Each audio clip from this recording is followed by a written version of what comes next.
కనుమరుగైపోయారు.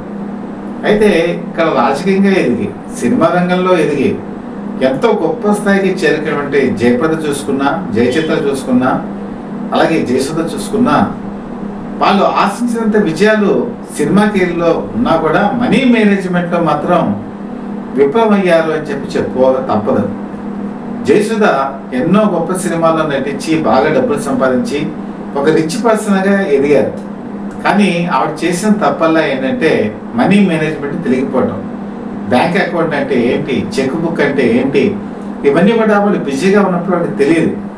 అసలు మనీ ఎలాగ మనం కూడబెట్టుకోవాలి, ఎలాగ దాన్ని ఇన్వెస్ట్మెంట్ చేయాలి, ఇది తెలియని తనంతో సినిమాల్లోకి మరి వాళ్ళ హస్బెండ్ అయినటువంటి నితిన్ కపూర్ ఇన్వెస్ట్మెంట్ చేయటం, ఆ సినిమాలు కొన్ని బాగా ఆడటం, ఆ వచ్చిన ఎంకరేజ్మెంట్తో ఆవిడ చివరికి మళ్ళీ హ్యాండ్స్ అప్ అంటే ఒక సినిమా తీసి అందులో డబ్బులంతా పోగొట్టుకోవడం, అలాగే కొడుకుని హీరోలుగా లాంచ్ చేయాలని చెప్పి ప్రయత్నాలు చేయడం, అందులో డబ్బులు పోగొట్టుకోవడం, ఇలా పలు రకాలైనటువంటి ప్రయత్నాలు చేసి విఫలమయ్యి తన ఆస్తినంతా కూడా పోగొట్టుకోవడం జరిగింది. చివరికి ఆవిడ తన హస్బెండ్కి ఏదో ఒక పని కల్పించాలనేటువంటి ఒక ఉద్దేశంతో అప్పుడు జయలలిత 2004 సంవత్సరం ఆవిడ చీఫ్ మినిస్టర్గా ఉన్నారు.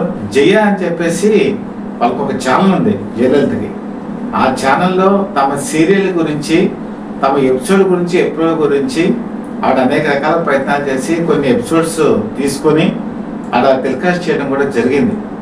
ఒక గొప్ప సినిమా నటిగా జయసుధ చివరికి ఒక సీరియల్స్ గురించి కూడా, స్లాట్ గురించి కూడా ప్రయత్నాలు చేసి రావటం ఆ రోజుల్లో ఒక విధి విక్రింత అని కూడా మనం అనుకోవచ్చు.